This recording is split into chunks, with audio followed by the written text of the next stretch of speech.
What if the man who relies on your wealth to breathe suddenly decided you were small enough to crush? To the ton, Duke Raymond was a titan of industry, but to me he was a hollow man built entirely of Cavendish gold. Before we dive into this story of betrayal and cold retribution, if you appreciate royal dramas filled with deep secrets, high society rivalry, and the ultimate triumph of a clever mind, please take a moment to like this video and subscribe to our channel. Your support allows us to bring these stories to life for you every single day. Now, make sure to stay tuned until the absolute end, because Raymond never saw the blade coming. I remember the exact weight of the leather ledger in my hands that morning, the sun cutting across my study floor like a golden blade, just moments before the door burst open. He strode into my sanctuary smelling of cheap perfume and expensive horses, the mud from his boots ruining the antique rugs my father had imported from the East. He didn't look at me. He looked at the mahogany desk as if he already owned the air I breathed, demanding an immediate injection of capital for his precious shipping fleet. I pointed out the bleeding accounts, the staggering debts he accrued just to play the part of a grand lord, but he only laughed, a sound dripping with condescending pity. "My name is what keeps this empire safe, Vivienne," he sneered, leaning over my desk to look down at me. "Your money is just the fuel." He truly believed that a marriage contract made my blood his property, unaware that every coin he spent was a noose he was tightening around his own neck. The heavy silence stretched between us, thick with the scent of leather bindings and the crisp iron tang of freshly dried ink. Raymond stood over me, his gloved hand resting heavily on the polished mahogany of my desk, completely oblivious to the fact that the very wood beneath his fingers had been paid for by my grandfather. Behind him, standing in the shadows near the towering floor-to-ceiling windows, was my family's elderly chief advisor, Mr. Albright. The poor man's knuckles were white as he clutched a stack of unfiled bank notices, his eyes darting between my husband's arrogant posture and the massive gold-embossed ledger spread open before me. That ledger held the true blueprint of our marriage, a messy, bleeding record of a duke who spent money like water and a duchess who was expected to play the endless reservoir. Raymond's boots leaked melted snow onto the antique Persian rug, but his focus was entirely on the fountain pen resting in my hand. He wanted my signature, a simple flick of the wrist that would release another 50,000 imperial crowns into his bleeding shipping accounts. Also, he could look grand in front of the emperor's naval board. I didn't move a muscle, keeping my gaze anchored to the column of numbers that proved his absolute incompetence. If you look closely at how men like Raymond operate, you'll realize their greatest weakness isn't a lack of intelligence. It's the absolute certainty that they are too important to fail, and that is exactly the kind of blind spot that turns a powerful lord into a penniless beggar. "The winter imports from the southern ports are already down by 30%, Raymond," I said, my voice cutting through the room with a quiet, icy clarity that made Mr. Albright hold his breath. "The docks require structural repairs you haven't budgeted for, and the sailors are demanding a cost of living adjustment that you completely ignored in your latest proposal. You are asking for a fortune to build new vessels when the ones you currently own are rotting at the piers." Raymond didn't flinch. Instead, a slow, condescending smile spread across his face, the kind of expression a man gives a child who is trying to explain politics. He straightened up, adjusting the gold trim of his riding jacket, deliberately flexing the crest of his house that was embroidered over his heart. "You see numbers, Vivienne, because that is all your merchant blood understands," he countered, his tone dripping with a smooth, dangerous arrogance that made my blood run cold. "But this empire runs on prestige, legacy, and steel. The emperor does not look at a balance sheet when he calls upon the Duke of Raymond to secure the eastern trade routes. He looks at the flag on my sails. My name is what keeps this empire safe, Vivienne. Your money is just the fuel." He truly believed it. He honestly thought that the grand name of his ancestors possessed some magical properties that could pay off debts, appease angry merchants, and buy iron from the northern foundries. To him, the Cavendish fortune wasn't a partnership or a generous alliance. It was merely an unearned right, a natural resource to be drilled and consumed until it was dry. He leaned back down, bringing his face close enough that I could see the tiny flecks of gold in his eyes. eyes that had never once looked at me with anything resembling respect. "Sign the release, my dear," he whispered, his voice dropping into a performative warmth that felt more insulting than a slap. "Let me handle the grand affairs of state, and you can return to your quiet little books." I looked at him for a long, unblinking moment, letting the ticking of the grandfather clock fill the space between us. Every instinct in my body screamed to slam the ledger shut, to scream the truth into his face, to tell him that without my father's intervention 5 years ago, his precious family estate would have been auctioned off to the highest bidder. But anger is a loud, messy emotion, and loud emotions do not win wars against men who hold all the legal cards.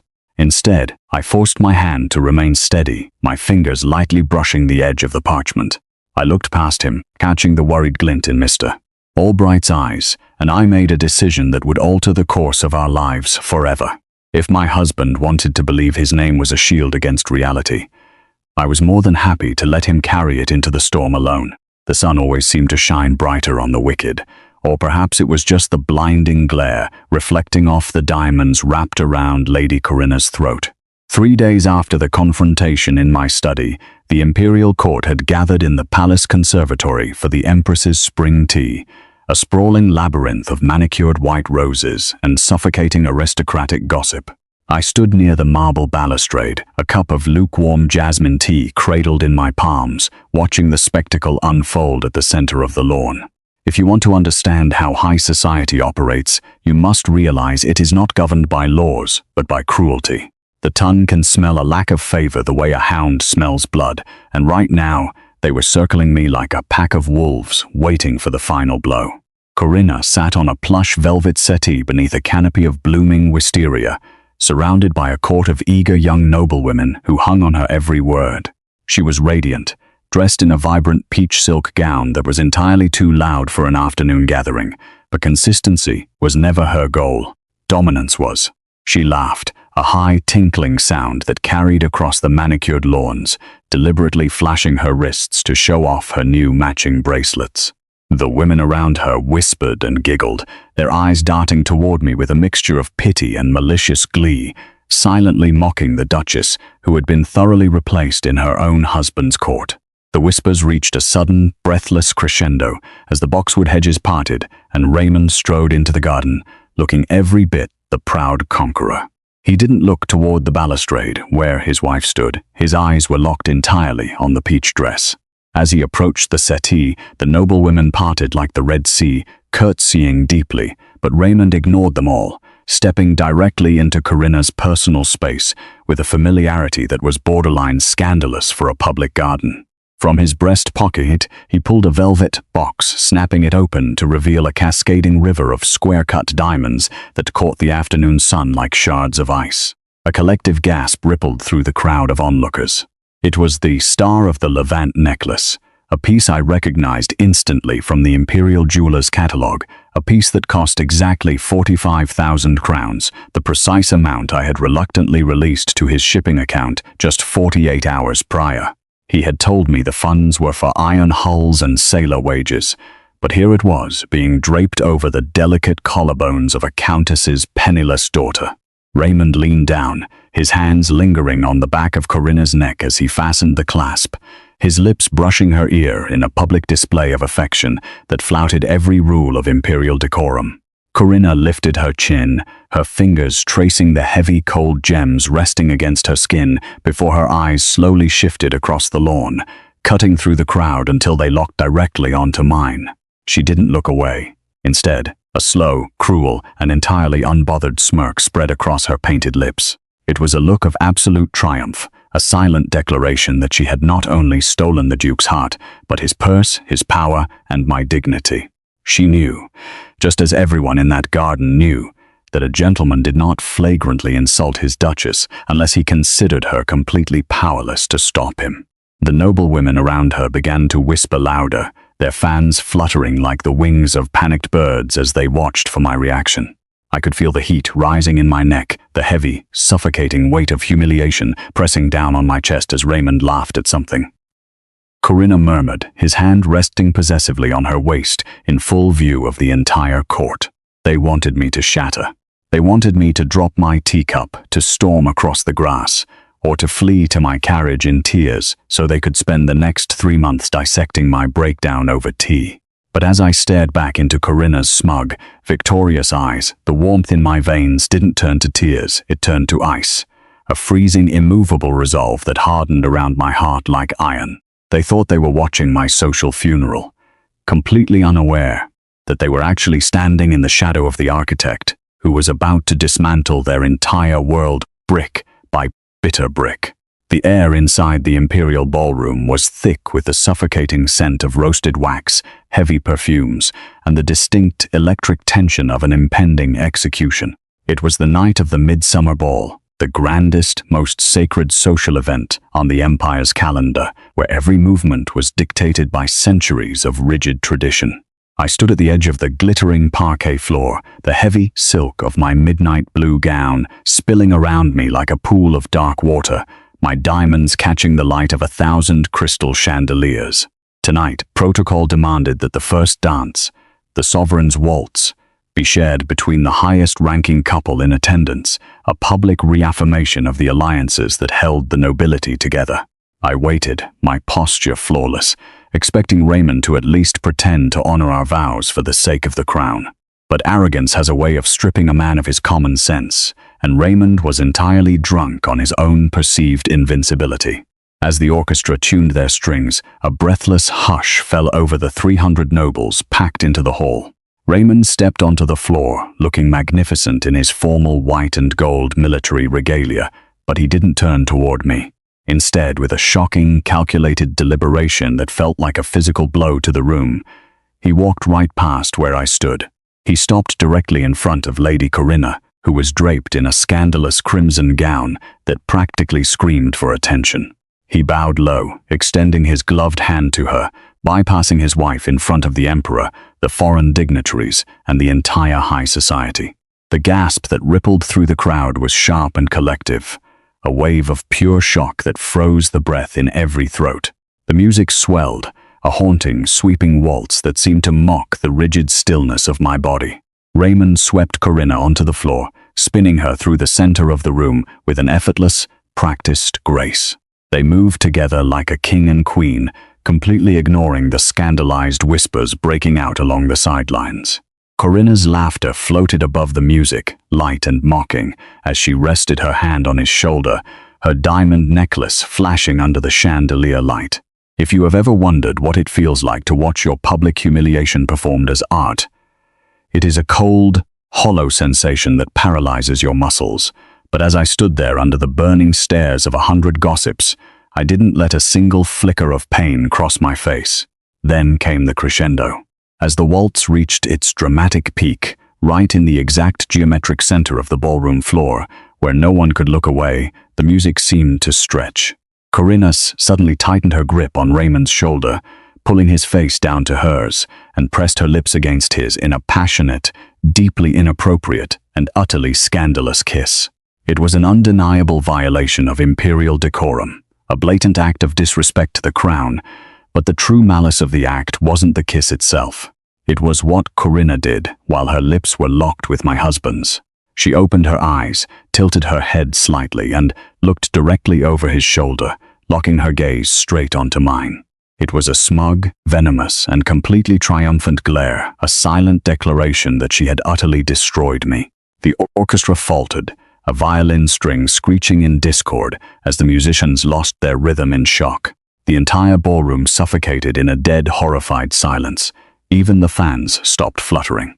Everyone turned their heads toward me, holding their breath, waiting for the Duchess to shatter, waiting for the tears, the screaming confrontation, or the frantic, humiliated flight from the room. But they did not know the blood that ran in my veins. I didn't blink. I didn't hide. Instead, with a slow, agonizingly deliberate grace that drew every eye in the room, I lifted my crystal champagne glass. I looked directly back into Corinna's mocking eyes, raised the glass in a cold, elegant toast, and took a slow, calm sip of the vintage. Without a word, I turned my back on the frozen ballroom, the rhythmic click of my heels the only sound breaking the silence as I walked out of the light and exited into the dark, freezing night. The rain had begun to fall by the time my carriage pulled up to the Cavendish estate, a cold, relentless downpour that mirrored the freezing stillness settling into my bones. Inside the grand parlor, the fire crackled softly, casting long dancing shadows across the rows of leather-bound histories and the plush velvet armchair where I sat. I had not changed out of my midnight blue ballroom gown. I merely sat by the hearth, a heavy volume of imperial maritime law resting on my lap, its pages turning with a rhythmic, deliberate scrape that filled the quiet house. If you have ever watched a predator walk into a trap they believe they built, you know the absolute, intoxicating power of silence. Raymond expected a broken woman, but he was about to find an executioner. It was well past midnight when the heavy oak front doors slammed open, the sound echoing through the empty corridors like a gunshot. Raymond's heavy, uneven footsteps shuffled into the parlor, his formal white and gold regalia now disheveled, the scent of expensive wine and Corinna's heavy rose perfume pouring into the room before him. He was riding a wave of pure adrenaline and alcohol, his chest puffed out, his eyes wild with anticipation. He had spent the entire carriage ride home preparing for war. He expected to walk in on shattered vases, packed trunks, or a weeping wife on her knees, begging for an explanation for the public humiliation he had just dealt her. Instead, he found me perfectly composed, turning a page. He stopped dead in his tracks near the edge of the hearth, his brow furrowing as he took in the sight of my calm demeanor. "Vivienne," he breathed out, his voice a strange mix of disappointment and defensive anger, waiting for me to snap. I did not give him the satisfaction of looking up immediately. I finished the paragraph, smoothly closed the book, and set it on the side table before lifting my gaze to meet his bloodshot eyes. "Good evening, Raymond," I said, my voice dropping into a chilling, mechanical politeness that was entirely devoid of warmth or anger. "I trust the remainder of the Emperor's gala was to your liking. The staff has left a tray of warm tea in the pantry should you require refreshment before retiring." My lack of emotion visibly unsettled him. He shifted his weight, his fingers twitching against the gold trim of his jacket, as if he didn't know what to do with his hands, without a screaming argument to push back against. "Is that all you have to say?" he demanded, stepping closer into the firelight, trying to reassert his dominance. "After the scene at the ballroom, you made a mockery of our house by walking out before the imperial toast. It was a classic, pathetic attempt to flip the guilt to blame me for breaking decorum when he had practically paraded his treasonous affair in front of the throne. I merely found the air in the ballroom grew rather suffocating," I replied smoothly, offering him a sharp, empty smile that did not reach my eyes. "A duchess must look after her health, after all." Raymond scoffed, his fragile ego clearly bruised by the fact that his ultimate power move hadn't broken my spirit. He shook his head, running a hand through his damp hair as he marched over to his heavy mahogany desk in the corner of the room. "Whatever your petty grievances are, I do not have the time for your silent games tonight," he muttered, slamming open one of the drawers and pulling out a thick parchment document. The final release forms that would authorize the transfer of the Cavendish millions into his depleted naval accounts. He marched back over and dropped the papers onto the table beside my book, thrusting a fountain pen into my hand. "Sign it. The Naval Board meets at dawn, and I require the official seal to finalize the purchase of the new iron-hulled frigates. Let us put this evening's foolishness behind us." I looked down at the pen in my hand, its gold nib gleaming under the firelight, then looked back up at my husband. I didn't sign. Instead, I placed the pen gently back on top of the parchment, smoothing out the edge of my dress. "I am afraid that will not be possible tonight, Raymond," I said softly, my tone almost apologetic, though the ice in my eyes remained unmoved. "The paperwork for the Cavendish capital has been temporarily delayed. I have initiated an internal audit of all shipping expenditures from the past fiscal year, and until the solicitors review the ledger discrepancies, no further funds can be released." For a second, the room went entirely still. Then, Raymond let out a loud, booming laugh that echoed off the high ceilings, a sound full of genuine amusement and condescending pity.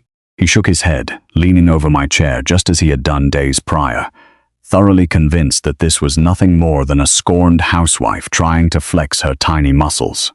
"An audit!" he sneered, his hot wine-soaked breath brushing my cheek. You truly are a merchant's daughter at heart, aren't you, Vivienne? You think a few delayed papers will frighten me? Play your little financial tantrums all you want, but you will sign those papers tomorrow when your hysterics fade. My name commands the seas, wife. A few columns of figures won't change that. He snatched his riding gloves from the table, turned on his heel, and stormed out of the parlor, his loud, mocking laughter fading down the hall as he went to bed, utterly convinced he had won the night. He had no idea that while he slept, the machinery of his ruin was already grinding into motion. The rain had turned into a thick, miserable fog by the time the grandfather clock struck 3 in the morning, swallowing the capital in a ghostly shroud, while Raymond slept off his wine, dreaming of his non-existent iron fleet. I was sitting inside the heavily guarded vaults of the Cavendish legal chambers downtown. The room smelled of ancient parchment, beeswax, and the cold, unyielding finality of old money. Sitting across from me at the heavy oak table was Mr. Vance, my family's chief solicitor, a man who had served my father for 40 years and looked at the high nobility not with awe, but with the cold, calculating eye of a butcher measuring livestock. If you ever find yourself backed into a corner by someone who thinks they are untouchable, remember this. The loudest swords is easily shattered by a quiet piece of paper if you know exactly where to cut. Are you entirely certain about the fallout of this, Your Grace? Mr. Vance asked, his voice a low, gravelly rasp as he adjusted his spectacles. He pulled a massive, iron-bound leather chest from the shelf behind him, the keys clinking like chains in the quiet room. Once we open this seal, there is no turning back. The Duke will be socially isolated, but the scandal will drag the Cavendish name into the mud before the day is out. The Cavendish name was already dragged into the mud the moment Duke Raymond bypassed me for a penniless mistress in front of the Emperor, I replied, my hands resting folded on the table, as still as marble. My husband believes my father left me at his mercy. He believes a wedding ring is a blank check. Show me the contract, Vance. The old lawyer offered a grim, approving nod. With a heavy click, the iron chest popped open, and he carefully withdrew a thick, yellowed parchment tied with a fading silk ribbon, the original marriage contract drawn up by my late father 5 years ago. My father had been a merchant king, a man who built an empire on shipping routes and raw steel, and he knew exactly what kind of parasitic vultures circled his only daughter when the Duke came begging for our wealth. As Vance unrolled the document, his finger traced down the dense, elegant columns of legal script, bypassing the dowry allocations and the estate grants, until he stopped at the very bottom, where a heavily stamped wax seal sat in stark, dark red. Your father was a visionary, Vivienne, Vance murmured, using my name without my title for the first time in years. He knew the Duke's family was bleeding money. He knew Raymond's arrogance would eventually outrun his intellect. Look here. Section 14, paragraph 3. The marital dignity clause. I leaned forward, candle fire illuminating the words that my father had secretly penned to protect his legacy from the shadows. The clause was a masterpiece of legal entrapment. It dictated in ironclad, undeniable terms that the Cavendish fortune, the dowry, and all subsequent capital investments were contingent upon one sacred variable, the preservation of the Duchess's public dignity. If the Duke were to bring public, undeniable disrepute, humiliation, or moral scandal to the Cavendish name, the contract was instantly breached.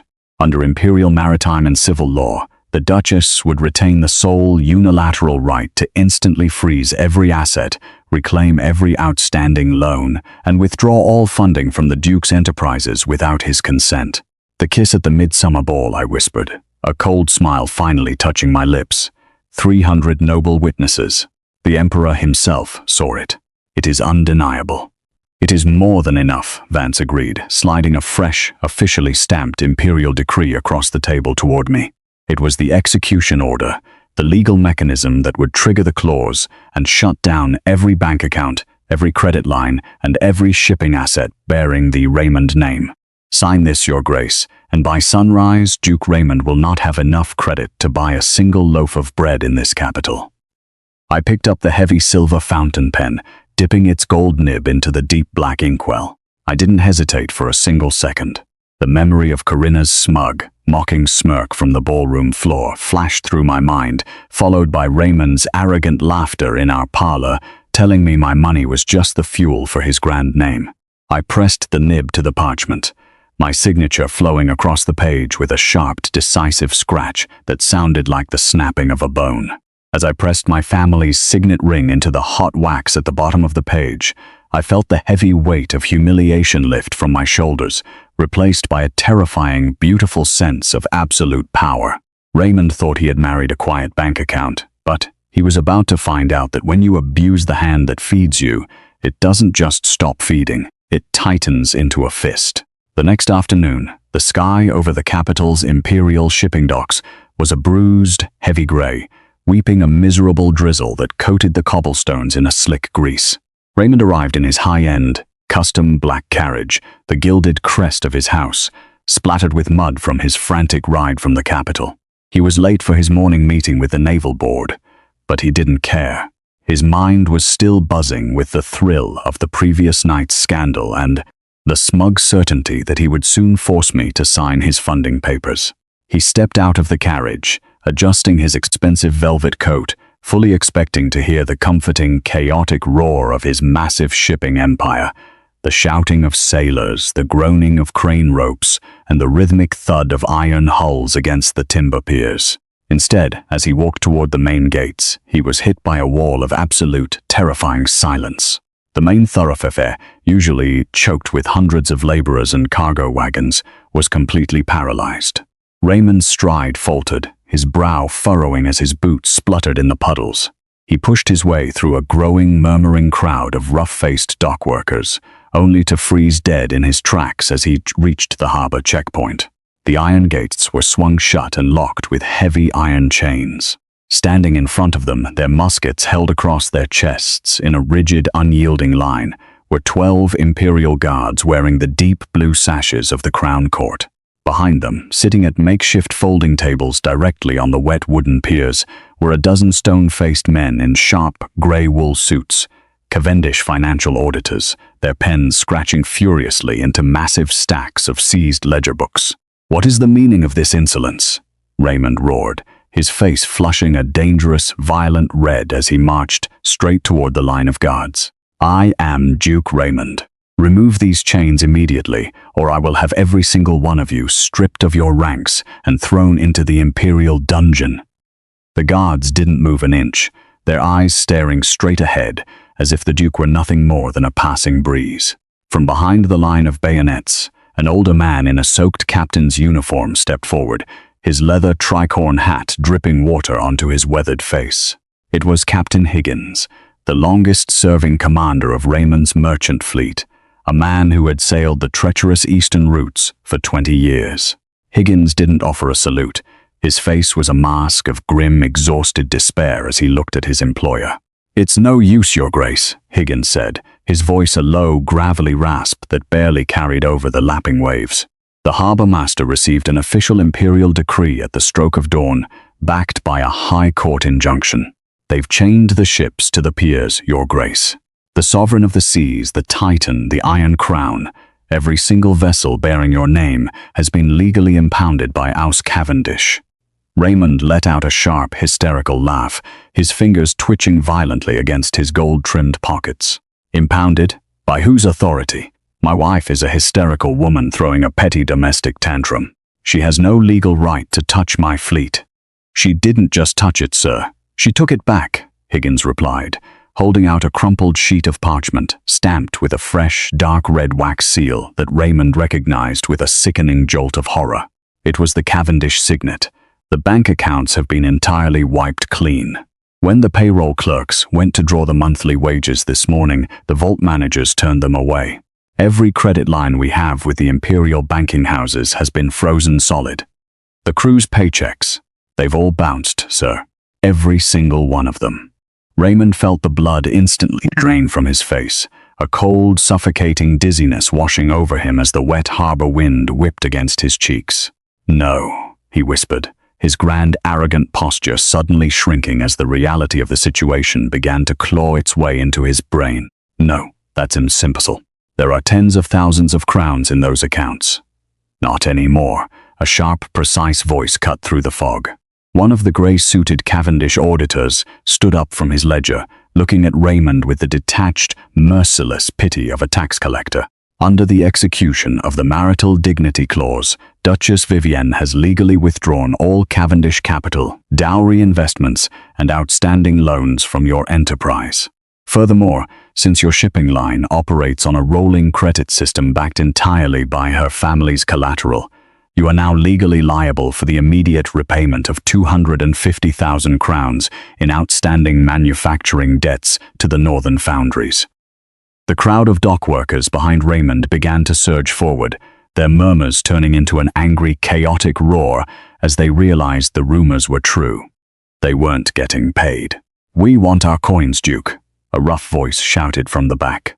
"Our families are starving."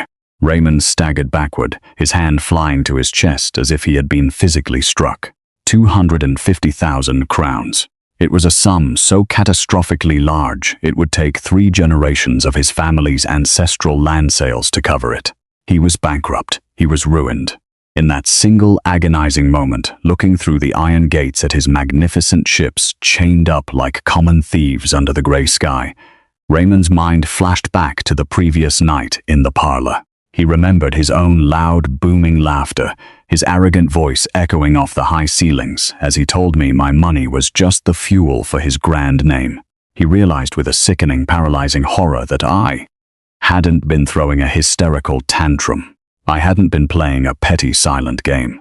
While he had been celebrating a meaningless kiss in a crowded ballroom, his quiet merchant's daughter had walked into the shadows and smoothly cut his throat from ear to ear, leaving him to bleed out in the mud of his own empty harbor. The gold leaf on the double doors of the Crown Prince's private estate office did not reflect the light. It absorbed it, much like the man who sat behind the massive mahogany desk inside. Raymond stood in the center of the plush, sunlit room, the heavy scent of rich tobacco and expensive ambergris scraping at his throat. He had not slept in 36 hours. The pristine white and gold uniform he wore so proudly at the midsummer ball was now slightly creased at the elbows, a subtle, terrifying indicator of a man losing his grip on his life. If you have ever watched a desperate gambler play his very last chip, you know the frantic, sweating panic that masks itself as confidence. Raymond was staring into the abyss, and his only hope was a man he had spent the last 10 years trying to ruin. Crown Prince Arthur sat entirely still, his long fingers casually tracing the rim of a crystal tumbler filled with dark northern whiskey. He didn't look up when Raymond finished his frantic, carefully rehearsed pitch about temporary liquidity issues and strategic naval partnerships. Arthur had always possessed the terrifying grace of a panther, quiet, observant, and utterly lethal when it came to reading the shifting tides of the imperial court. He let the silence stretch until Raymond's breathing grew noticeably shallow, the ticking of the grandfather clock sounding like a countdown to an execution. "A partnership, Raymond?" Arthur finally spoke, his voice a low, smooth baritone that dripped with an effortless, aristocratic indifference that made Raymond's stomach churn. He set the tumbler down with a soft, agonizingly deliberate click against the polished wood. "You come to my quarters asking for an emergency loan of 100,000 crowns, under the guise of an imperial naval expansion. Yet, my clerks inform me that just 3 hours ago, the northern foundries issued an attachment order on your family's ancestral manor to cover your outstanding iron debts." Raymond's jaw clenched so tightly the muscle leaped beneath his skin. He stepped closer to the desk, his hands tightening into fists behind his back to hide their violent trembling. "The foundries are overreacting to a minor administrative delay, Your Highness," Raymond lied, his voice straining under the weight of his collapsing pride. "House Cavendish is merely restructuring its asset portfolios. By the end of the month, my liquidity will be fully restored. A short-term bond from the Crown Treasury, backed by your personal signature, is all that is required to settle the dock workers and resume operations. The shipping routes are still highly lucrative." Arthur tilted his head, a faint razor-sharp smile touching the corner of his lips. A look that told Raymond his lie was not only transparent, but entirely pathetic. "I am sure the routes are magnificent, Duke Raymond," the prince murmured, leaning back into his leather chair, completely unimpressed by the desperate display of bravado. But the crown does not invest in roots. We invest in stability. When I look at House Raymond today, I do not see a stable enterprise. I see a ship whose anchor has been entirely cut away by its true owner. Your wife's family fortune was the foundation of your prestige, Raymond. Without it, you are merely a grand name floating on an empty ocean. Vivienne is a woman, Raymond snapped, his fragile masculinity finally fracturing under Arthur's calculated insults. She cannot legally maintain an embargo on imperial shipping lines forever. The court will rule in my favor within the week. Perhaps, Arthur replied softly, his eyes flashing with a cold, dangerous amusement that suggested he knew far more about the High Court's inner workings than the Duke ever would. He stood up, smoothing down the front of his impeccable navy blue military doublet, signaling that the interview was officially over. But until that day arrives, I cannot risk the Empire's treasury on a house that is currently bleeding into the cobblestones. I prefer to align myself with houses that understand how to manage both their ledgers and their loyalty. Good day, Duke Raymond. I believe you have creditors waiting for you at your gates. Raymond left the prince's quarters without another word, slamming the heavy oak doors behind him so hard the crystal chandeliers in the corridor rattled. As he marched down the palace steps into the freezing afternoon air, his chest heaving with a mixture of rage and terror, he looked out at the carriages lining the courtyard. The noblemen who had fawned over him just days ago were now turning their faces away, their carriage curtains drawing shut as he passed, their whispers trailing behind him like smoke. The realization hit him like a physical blow. The Tun smelled his financial blood in the water. And in high society, once the sharks know you are bleeding, they don't offer you a lifeline. They simply watch you drown. While Raymond was wandering the capital like a ghost, begging for scraps from men who used to bow to him, I was preparing the second stage of his execution. 3 days after the dockyard lockdown, I hosted the Cavendish Spring Salon, an incredibly exclusive gathering reserved only for the highest tier of the imperial nobility. The air in my grand drawing room was heavy with the scent of imported orchids, sweet pastries, and the sharp, nervous energy of a court that didn't know which way the wind was blowing. They expected me to hide in my estate, nursing my wounded pride after the scandal at the midsummer ball. Instead, I gave them a performance that shattered every expectation they had. The double doors swung open, and a sudden, suffocating silence fell over the room as Lady Corinna entered. She walked in with her chin held high, wearing a lavish new gown of emerald silk, her fingers nervously tracing the star of the Levant necklace Raymond had bought her with my stolen funds. She expected to be thrown out by my guards, or at the very least, to face a frosty, public confrontation that would cement her status as the tragic, romantic victim. The noblewomen in attendance raised their fans, their eyes darting between us, waiting for the sparks to fly. I didn't offer her a cold shoulder. Instead, I stood up from my velvet chaise lounge, a warm, radiant, and entirely benevolent smile spreading across my face as I glided across the polished parquet floor toward her. "Lady Corinna," I said, my voice carrying beautifully over the quiet room, dripping with a gentle motherly warmth that caught everyone off guard. "I am so terribly pleased you decided to come. The capital has been filled with such silly, malicious rumors lately, and I wanted to ensure you knew that you are always welcome under my roof." Corinna froze, her eyes widening slightly as I took her hands in mine, patting them gently as if she were a fragile, misguided schoolgirl. "Your Grace," she stammered, her usual sharp, manipulative confidence faltering against the wall of my absolute kindness. I did not expect." "Oh, hush now, my dear," I interrupted smoothly, turning to face the gossiping crowd while keeping a possessive, patronizing arm slid through hers. "We all know how easily men can lose their senses when under the stress of state affairs. My husband merely required a bit of charming company during the waltz, and you were kind enough to provide it. You are far too young and naive to be blamed for the grand scandals of the town." With a few carefully chosen words, I had completely rewritten the narrative. I hadn't just forgiven her, I had stripped her of her power. In the eyes of high society, she was no longer the dangerous, seductive siren who had conquered the Duke. She was a harmless, silly child who had been used as a pawn, entirely beneath a Duchess's wrath. Over the next 2 weeks, I pulled her deep into my web. I showered her with invitations to exclusive afternoon teas, seated her next to foreign diplomats at my private dinners, and gave her access to guest lists she could have only dreamed of just a month ago. Corinna, consumed by her own massive arrogance and believing she had completely defeated the weak, submissive Duchess, eagerly swallowed the bait. She began to carry herself like the uncrowned queen of the manor, flaunting her new social status and spending money she didn't have to keep up with the elite circles I had introduced her to. Late one evening, as the last the salon guests departed, I stood by the balcony overlooking the dark gardens, watching Corinna's carriage roll away through the iron gates. Behind me, standing in the shadows of the drawing room, Mr. Albright cleared his throat, his brow furrowed in deep concern. "Your Grace," he whispered, stepping forward. "The nobility is thoroughly confused by your generosity. Lady Corinna is growing more arrogant by the hour. She believes you are truly afraid of her." I didn't turn around. I merely watched the carriage lanterns disappear into the fog, a slow, chilling smile spreading across my face as I raised my teacup to my lips. "Let her believe it, Albright," I murmured, my voice dropping into a freezing whisper that made the old man shiver. "An arrogant fool given endless rope will always hang themselves. I am not giving her a favor. I am giving her the heights from which she will inevitably fall." The midnight air on the palace balcony was sharp, carrying the scent of rain and crushed pine from the imperial gardens below.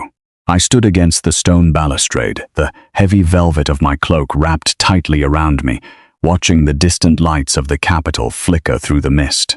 Behind me, the muffled waltz of the Empress's charity gala played on, but I had no interest in the crowded ballroom. I was waiting for a ghost. If you have ever stood on the precipice of a revolution, you know that the most dangerous alliances are never forged under the bright chandeliers of a court, but in the quiet, freezing shadows where the true masters of the empire meet. A soft, deliberate footstep echoed against the marble tiles, and the smell of rich tobacco and northern cedar wood cut through the damp air. I didn't turn around as Crown Prince Arthur stepped up to the railing beside me, his long, elegant fingers resting loosely on the stone. He didn't wear his formal royal sash tonight. He looked like a shadow prince dressed in a sharp, unadorned midnight blue doublet that made his broad shoulders look even more imposing in the moonlight. "You play a dangerous game, Vivienne," Arthur spoke, his low, smooth baritone vibrating in the quiet space between us. He didn't look at me. His eyes were fixed on the city lights, but there was a distinct, razor-sharp focus in his posture that told me I had his absolute attention. "The entire town is laughing at Duke Raymond for begging at my door, but they are terrified of you. They don't understand why you have taken his mistress under your wing." "They don't need to understand," I replied softly, finally turning my head to look at his profile. The moonlight caught the sharp line of his jaw and the intense, calculating depth of his dark eyes. "They only need to watch the show. I assume my husband's visit to your estate was illuminating." Arthur let out a low, amused chuckle, a sound that sent a strange, slow-burning warmth through my veins despite the freezing wind. He turned his body toward me, leaning one elbow on the balustrade, closing the distance between us just enough that I could feel the heat radiating from him. He was a desperate, sweating animal, Vivienne. He came to me begging for 100,000 crowns to save his rotting ships, claiming you were merely having a woman's tantrum. He truly believes he is the sun, and you are just the moon reflecting his light. "And you turned him down," I said, a faint, knowing smile touching my lips. "Of course I turned him down," Arthur murmured, his gaze dropping to my lips for a fraction of a second, before locking back onto my eyes with a quiet, intense gravity that made my breath hitch. "Raymond is a hollow suit of armor. He always has been. He thought his ancestral name gave him power, completely oblivious to the fact that it was your brilliance, your family's merchant blood, and your wealth that kept his house from crumbling into dust years ago. I did not refuse him to be cruel, Vivienne. I refused him because I prefer to back the true power of House Cavendish. I prefer to back you." The weight of his words hung in the air, thick and charged with a quiet, mutual respect that we had hidden behind polite court bows for years. For the first time, the political masks we wore felt incredibly thin. Arthur wasn't just offering a rejection of Raymond. He was offering me a shield. "He is planning a counterstrike, Arthur," I warned him, my voice dropping to a conspiratorial whisper as I stepped a fraction closer to him, our cloaks brushing in the dark. He is drowning, and a drowning man will try to drag everyone down with him. He will try to use the imperial courts to reclaim my fortune. Let him try, Arthur replied, his voice hardening into a promise of absolute ruin for my husband. He reached out, his gloved hand lightly brushing against my fingers where they rested on the cold stone. The touch was brief, highly strategic, and yet entirely laced with a heavy, unspoken tension that had been building between us for months. When the final blow lands, and you bring your evidence before the throne, you will not stand alone. I will ensure the imperial court rules in your favor before Raymond can even open his mouth. Let him play his little games. We are going to take Kingdom, Vivienne, and leave him with nothing but the dirt beneath his boots. The grandfather clock in Duke Raymond's private estate office struck midnight, its heavy, rhythmic ticks, sounding like the steady march of a doom he never saw coming. The room was dark, illuminated only by the pale, watery moonlight filtering through the high glass windows and the eerie shifting shadows of the heavy velvet curtains. The air smelled of old leather, stale brandy, and the distinct, suffocating panic of a house built on sand. If you have ever wondered how quickly greed can turn a petty thief into a traitor, you only need to watch what happens when an ambitious woman realizes her golden goose has completely run out of gold. A soft, frantic scraping sound broke the silence as the heavy oak door creaked open. Lady Corinna slipped into the room, her emerald silk dress rustling against the doorframe as she hurriedly closed it behind her. She was breathless, her chest heaving, her fingers trembling violently, as she clutched a heavy brass ring of spare keys she had bribed away from the head housekeeper. Over the past 2 weeks, my lavish guest lists and exclusive invitations had completely intoxicated her. She had run up staggering debts with the capital's finest, dressmakers, jewelers, and carriage masters, entirely convinced that her connection to the Duke made her untouchable. But that morning, her creditors had threatened her with debtor's prison. Raymond was broke, his accounts frozen by my hand, and Corinna was utterly desperate to maintain the illusion of her newly elevated lifestyle. Believing she already ruled the manor, she marched straight to Raymond's massive mahogany desk, her eyes wild with a mixture of terror and avarice.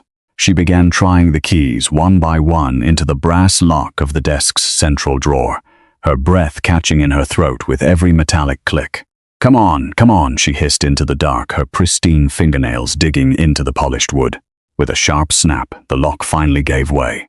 Corinna yanked the drawer open, her hands tearing through the neat stacks of correspondence until she unearthed a heavy, leather-bound cylinder stamped with the imperial naval seal. She unrolled the parchment inside, the moonlight catching the detailed, hand-drawn maps and columns of numbers. It was the absolute holy grail of the Empire's merchant trade. The secret imperial shipping routes, naval timetables, and escort patrol schedules for the entire Eastern Fleet. To a foreign trade rival, this document was worth a massive, life-altering fortune, enough to buy an estate in a foreign kingdom and live like a queen forever. To the Empire, selling it was high treason, punishable by death or lifetime exile. Corinna didn't hesitate. A cruel, frantic grin spread across her face as she tightly rolled the parchment back up, stuffing it deep into the hidden velvet pocket of her cloak. She slammed the drawer shut, locked it back up, and smoothed down her dress, entirely convinced that she had just executed the perfect, untraceable crime.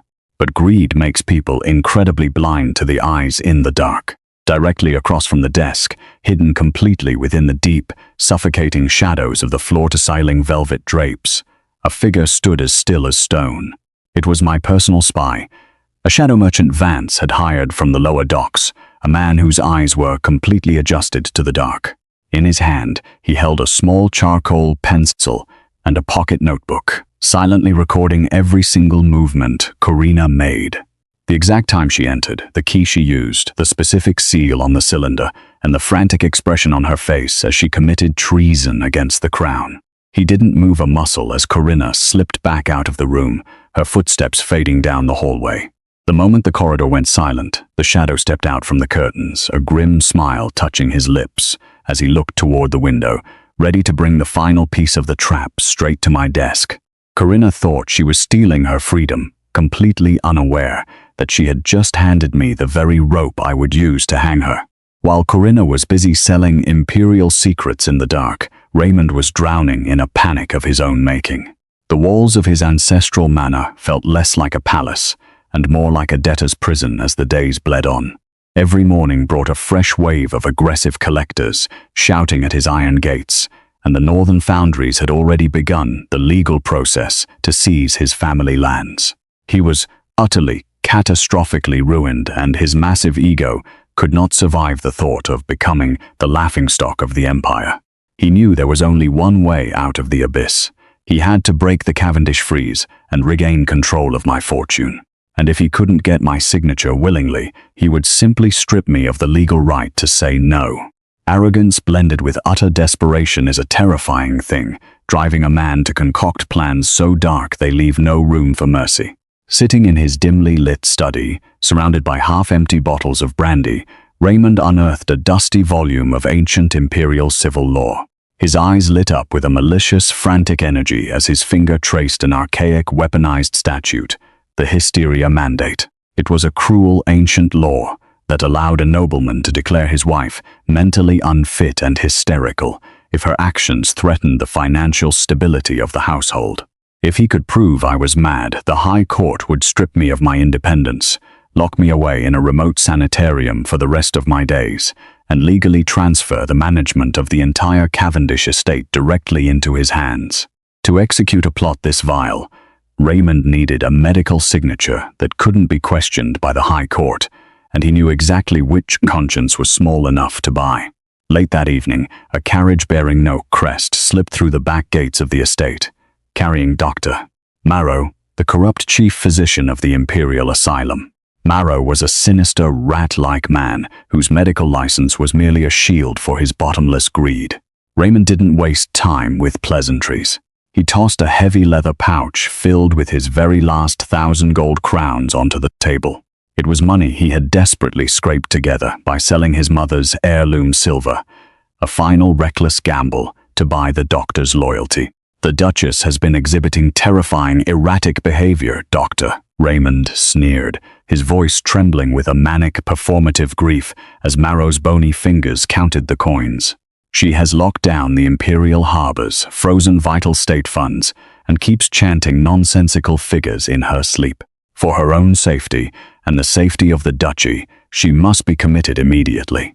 Marrow offered a sickening, yellow-toothed grin, dipping his quill into black ink without a single hint of hesitation. "A tragic case of female hysteria, Your Grace," the doctor murmured, his voice dripping with smooth, practiced deceit as he signed his name to the official medical mandate. "The grand pressures of high society are far too heavy for a woman's fragile mind. This document grants the royal guards full authority to seize her person." With the signed medical mandate burning a hole in his pocket, Raymond didn't wait for morning. He immediately dispatched a frantic, high-priority courier to the palace, calling for an emergency imperial tribunal to be held at the stroke of noon the very next day. He claimed he was protecting the empire's economic interests from a madwoman, thoroughly convinced that by this time tomorrow, I would be screaming behind the bars of an asylum while he bathed in my family's gold. He had no idea that by fabricating a madness I didn't possess, he was setting the stage for a public trial that would seal his own doom in front of the entire world. The morning of the tribunal arrived with a heavy, suffocating silence that hung over the Cavendish Grand Hall like a shroud. The pale dawn light struggled to pierce the towering stained glass windows, casting cold, fragmented shadows across the marble floors. I stood at the base of the grand staircase, dressed not in the submissive white of an accused woman, but in a structured, impeccably tailored gown of deep charcoal wool, its high collar framing my face like a shield. I was adjusting my lace cuffs with a slow, meticulous precision when the heavy oak front doors were violently thrown open, allowing the damp autumn wind to howl through the entry hall. 4 royal guards, clad in the rigid silver armor of the Emperor's personal detachment, marched into the foyer, their boots striking the marble with a synchronized, deafening thud. Their hands rested firmly on the hilts of their swords. But they weren't the ones who drew my eye. Stepping into the hall, right behind them was Raymond. He stood tall, his shoulders thrown back in a pathetic imitation of a victorious commander, a smug, frantic grin pulling at his lips.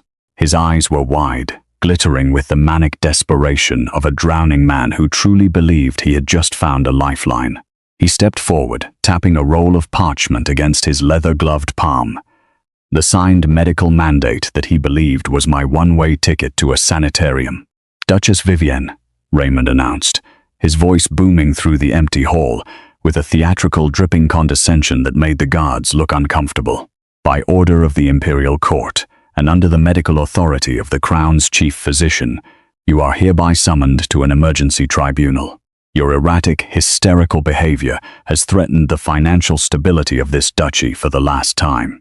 For your own safety, these men will escort you to the palace court, where your freedom will be legally transferred into my hands." He paused, leaning forward slightly, his eyes boring into mine as he waited for the reaction he so desperately craved. He wanted me to scream. He wanted me to fall to my knees, to tear at my hair, to beg for his mercy, or to command my household staff to fight the royal guards. Any display of raw emotion would be the perfect, undeniable proof of the hysteria he had paid Dr. Marrow to diagnose. Instead, I met his wild gaze with a stillness that turned the air to ice. I looked at his rumpled collar, the desperate sweat glistening on his forehead, and the shaking of his gloved hands, and a feeling of profound, utter pity washed over me. He was so incredibly small. He was a child playing with fire, completely oblivious to the fact that he was standing in a room soaked in kerosene. "I shall not keep the Emperor waiting, Raymond," I said softly, my voice a calm's serene melody that cut right through his performative arrogance.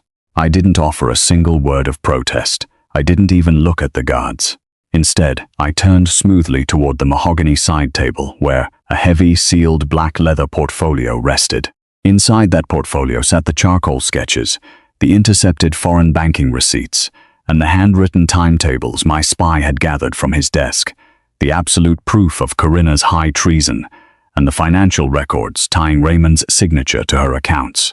I slid my arm through the leather strap, cradling it against my side like a prized possession. Raymond's grin faltered for a fraction of a second, his brow furrowing as he watched me calmly glide past him toward the open doors.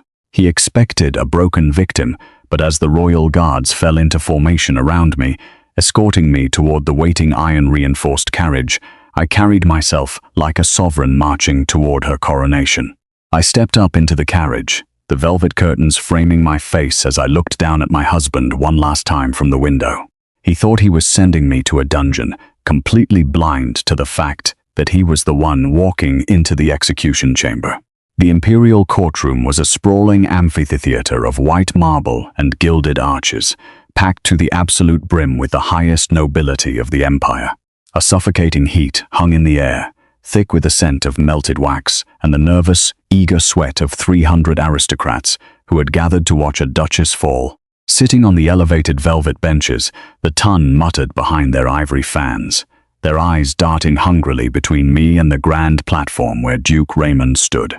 I sat perfectly still in the accused high-backed wooden chair, my hands folded calmly over the sealed black leather portfolio resting on my lap, a portrait of unbothered composure. Raymond took center stage, his voice booming through the acoustics of the hall with a carefully rehearsed theatrical tremor. He paced the floor like a tragic hero, gesturing wildly toward the golden throne, where the emperor sat observing the proceedings with a stern, unreadable expression. "Your imperial majesty, esteemed members of the tribunal," Raymond cried, placing a dramatic hand over his heart as he looked at the judges. "It is with a profound, breaking heart that I stand before you today to expose the rot within my own house. The Cavendish fortune, once a pillar of our economic stability, has been thoroughly weaponized by a mind that has completely succumbed to erratic, jealous, and dangerous delusions. My wife, Duchess Vivienne, has locked our grand harbors, frozen vital state funds, and brought our shipping empire to a grinding halt, all because her fragile, hysterical mind cannot bear the simple social interactions of a modern court." A wave of low, scandalized murmurs rippled through the gallery. Raymond turned, pointing a trembling finger directly at me, his eyes wide with a manic, performative grief. "She has fallen into a state of severe mental instability paranoid that every business transaction is a personal slight against her dignity. For the safety of the empire's trade routes, and for the preservation of her own soul, I beg this court to grant the medical mandate and transfer the legal control of her estate into stable hands before she ruins us all. To seal the trap, Raymond offered a sharp nod toward the back of the courtroom. And if you require proof of her terrifying, vindictive nature, I call Lady Corinna to the stand. The crowd gasped as Corinna stepped forward, dressed in a muted, performative white gown that was clearly meant to project a false aura of pure, defenseless innocence. She took stand, her head bowed as she pulled a lace handkerchief to her eyes, squeezing out a volley of theatrical, tearful sobs. It has been absolute torture, Your Majesty." Corinna whimpered, her voice trembling beautifully as she looked up at the Emperor with wide, pleading eyes. The Duchess's behavior has become completely unhinged. She cornered me at the spring salon, whispering the most horrific, blood-curdling threats against my life, smiling like a demon, while holding my hand so tightly she bruised my wrists. She believes everyone is plotting against her. I am terrified to sleep in my own bed, knowing the malice that brews inside that woman's mind. The nobility erupted into furious, muttering condemnation. The fans fluttered like a storm of wings, and women shielded their faces as they looked at me, thoroughly convinced that the crazy merchant's daughter was finally finished. Raymond stood beside Corinna, his chest puffed out, a triumphant, smug grin pulling at the corner of his lips as he looked down at me. He truly believed he had just delivered the final, fatal stroke. The Emperor lifted a heavy, ringed hand, silences falling instantly over the massive hall like a guillotine. He leaned forward on his throne, his cold, piercing gaze shifting from Raymond's sweating forehead across the floor until it locked firmly onto me. "Duchess Vivienne," the Emperor spoke, his deep, resonant voice echoing off the high marble arches. "The accusations against your sanity are severe, and the financial disruption to our harbors is undeniable. This court has heard the testimony of your husband and your peer. Before we rule on the validity of this medical mandate, we grant you the floor. What do you say in your defense?" Raymond's grin widened into a vicious sneer, his fingers twitching against his coat as he waited for me to stumble, to weep, or to break into the very hysterics he had paid to diagnose. But as I slowly stood up from my chair, smoothing out the dark wool of my dress, the courtroom temperature seemed to drop 10 degrees. I didn't look at my husband. I didn't look at his crying mistress. I stepped into the center of the marble floor, lifted the heavy black leather portfolio into the light, and prepared to tear their fragile little world to shreds. The heavy silence that followed the Emperor's command was broken only by the crisp, agonizingly slow click of my heels against the marble floor. I stepped into the absolute center of the amphitheater, standing directly beneath the massive crystal chandelier. I did not look at Raymond, whose chest was still puffed out with a predator's confidence, nor did I glance at Corinna, who was still dabbing fake tears from her porcelain cheeks. "Your Imperial Majesty," I began, my voice clear, steady, and entirely devoid of the theatrical tremor Raymond had used. It echoed off the high arches like a bell. "I will not waste this court's valuable time arguing against the desperate fabrications of a man trying to hide his own ruin. My sanity is not on trial today. His survival is." With a smooth, deliberate motion, I unclasped the heavy silver buckles of the black leather portfolio. The sound of the leather opening seemed to draw the breath out of every noble in the gallery. "First," I announced, pulling a thick stack of documents stamped with the official seal of the Imperial Banking Houses, "I present the certified financial audits of House Raymond, completed just yesterday morning." I handed the papers to the court bailiff, who immediately rushed them up the steps to the Emperor's dais. As these ledgers clearly demonstrate, the Duke of Raymond is not suffering from a temporary liquidity issue. He is utterly, catastrophically bankrupt. His ancestral lands are already under attachment orders, and his shipping line is buried under 250,000 crowns of outstanding debt to the northern foundries. The murmurs in the gallery shifted from scandalized judgment of me to stunned whispers about Raymond. Raymond's face flushed a violent, mottled purple. "That is a private financial restructuring," he roared, stepping forward, but the Emperor's guards instantly lowered their halberds, forcing him back. But bankruptcy is a minor offense compared to what sits at the bottom of this portfolio, I continued, my voice dropping into a dangerous, freezing register that silenced the room instantly. I reached back into the leather case and pulled out a second, thinner packet of papers, yellowed parchment tied with a stark crimson ribbon. Second, I present to this tribunal the signed foreign banking receipts, intercepted correspondence, and eyewitness logs gathered by my personal investigators. I looked up, my gaze cutting through the air like a blade until it locked onto Corinna's face. The fake tears had stopped. Her skin had gone an ash gray, her hands freezing mid-air with her lace handkerchief. 3 nights ago, at the stroke of midnight, Lady Corinna used the Duke's personal spare keys to access his private office, I declared, my words dropping like iron weights into the suffocating room. She opened his locked desk and stole the secret imperial shipping routes, the naval timetables and the escort patrol schedules for the entire Eastern Fleet. She has already sold those documents to our foreign trade rivals in exchange for a massive personal fortune deposited into an offshore account. Lies. She is mad. She is fabricating this to destroy us, Raymond screamed, his voice cracking with a terrifying, wild panic as he looked around the courtroom for someone, anyone, to back him up. The documents bear the official ink of the foreign ministry, Raymond, I said softly, turning my head to look at him with that same profound, crushing pity I had felt in the hallway. And they contain the exact routing numbers of the funds. But the tragedy of this crime does not end with Lady Corinna's greed. I turned back to the Emperor, whose expression had hardened into something utterly lethal. Under Article 9 of the Imperial Maritime Code, because Duke Raymond flagrantly violated protocol by granting a civilian unrestricted, unmonitored access to his official state office, his secure seals, and his keys, and because his gross financial negligence directly motivated this theft, he is not merely a victim of bad company. He is legally, fundamentally, and fully complicit in the act of high treason against the crown. For one heartbeat, the courtroom was entirely dead. Then, the realization of what I had just unveiled hit the 300 nobles like an explosion. The amphitheater erupted into absolute unbridled chaos. Noblemen jumped to their feet, shouting and pointing at the defense platform. Women gasped and dropped their fans, rushing toward the exits to escape the fallout of a treason charge. Dr.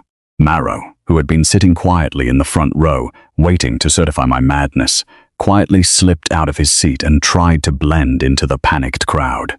On the stand, Corinna's knees completely gave out, and she collapsed onto the marble floor in a heap of green silk, weeping real terrified tears as she realized the golden rope I had given her had just tightened around her neck.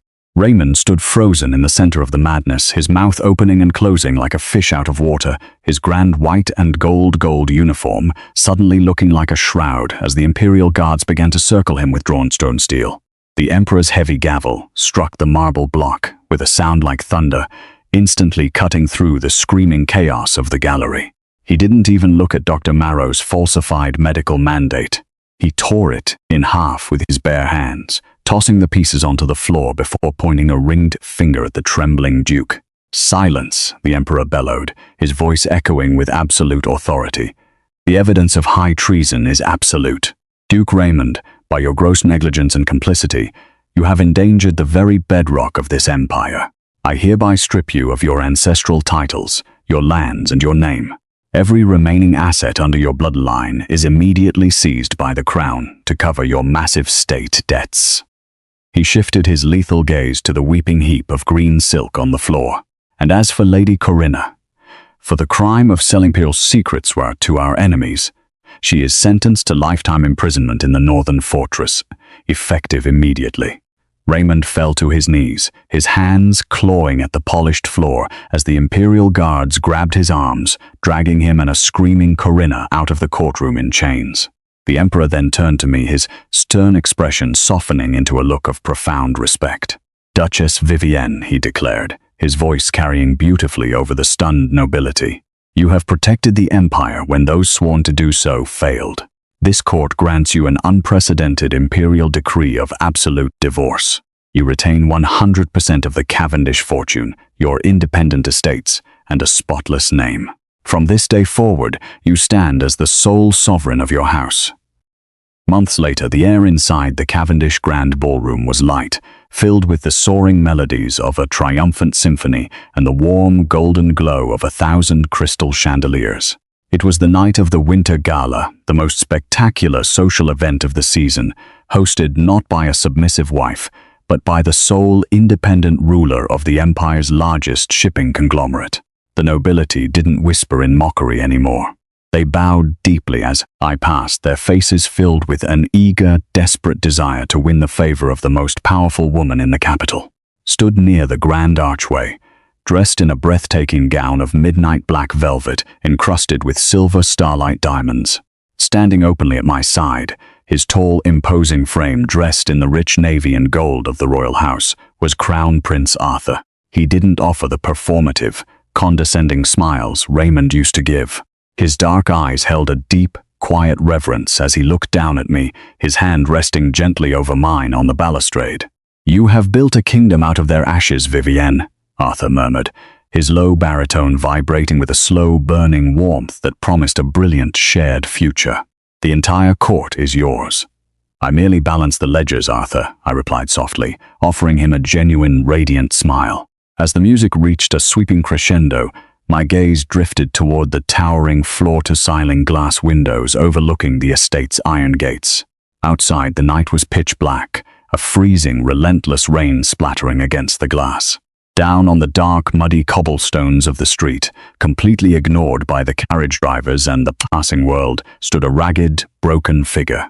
It was Raymond. His expensive clothes were now nothing but soaked, filthy rags, his face gaunt, his hands shivering violently as he clutched a cheap woolen shawl against the cold. He stood in the downpour, a ruined ghost, staring up through the iron bars at the warmth, the music, and the brilliant light of the life he had so arrogantly thrown away. Through the double panes of glass, our eyes locked one final time. Raymond stared at me with a desperate, breaking plea for mercy, waiting for a tear, a glare of hatred, or a sign of regret.